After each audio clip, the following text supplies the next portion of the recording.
తిరుమలలో బ్రహ్మోత్సవాల సమయంలో రథోత్సవం నాడు రథం వెంగమాంబగారి ఇంటి ముందు ఎందుకు ఆగిపోయింది? ఎవరు ఎంత ప్రయత్నించినా కదలకుండా ఎలా నిలిచిపోయింది? ఆ తరువాత వెంగమాంబగారి హారతులతో ఆ రథం ఎలా ముందుకు కదలిపోయింది? ఈ విషయాలన్నిటి గురించి ఇప్పుడు మనం తెలుసుకుందాం. తరిగొండ వెంగమాంబగారు తిరుమల శ్రీనివాసునికి అంతరంగిక భక్తురాలు.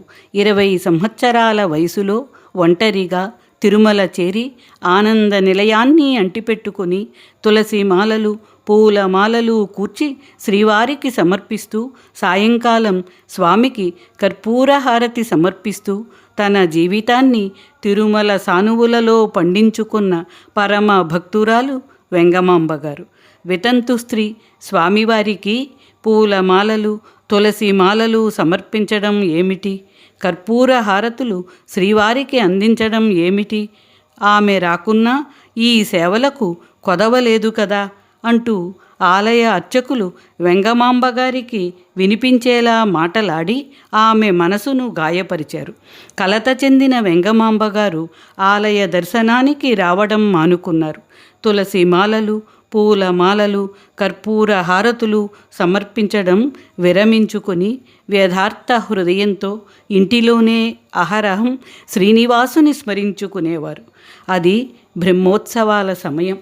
వెంగమాంబగారు సమర్పించే తులసి మాలలు, పూల మాలలు, కర్పూర హారతులు కోసం ఎదురు చూసిన స్వామివారు వెంగమాంబగారు ఆలయానికి రాకపోవటం, అందుకు కారణమైన అర్చక స్వాముల అసూయాగ్రస్తమైన దుర్వ్యాఖ్యలు గురించి గ్రహించి అర్చకులకు బుద్ధి చెప్పాలని తలచారు.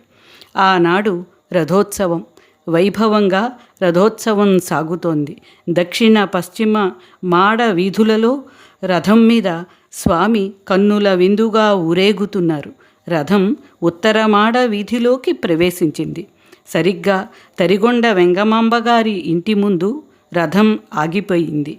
ఆలయ సిబ్బంది, అధికారులు, భక్తులు, అర్చకులు అంతా కలిసి రథాన్ని ముందుకు లాగడానికి ఎంత ప్రయత్నించినా ఫలితం లేకపోయింది.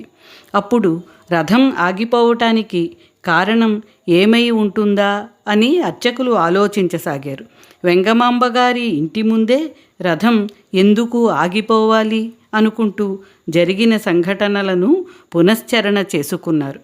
తాము వెంగమాంబగారిపై జరిగిన మాటల దాడి వారి మనసులో మెదిలింది.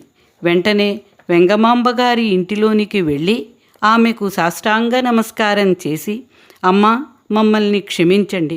స్వామివారి రథం మీ ఇంటి ముందు ఆగిపోయింది. మేమందరం ఎంత ప్రయత్నించినా కదలటం లేదు.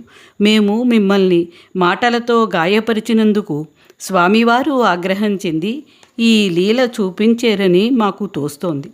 మీరు వచ్చి స్వామివారికి కర్పూరహారతి సమర్పిస్తే రథం ముందుకు కదులుతుంది, రథోత్సవం సజావుగా సాగుతుంది అంటూ అర్చకులు అభ్యర్థించారు. వెంగమాంబగారు భక్తి శ్రద్ధలతో అశ్రునయనాలతో స్వామికి కర్పూర నీరాజనం సమర్పించి ప్రార్థించగానే రథం ముందుకు సాగింది. ఇది బ్రహ్మోత్సవాల సమయంలో స్వామి చూపిన లీల, భక్త విజయ గాథ.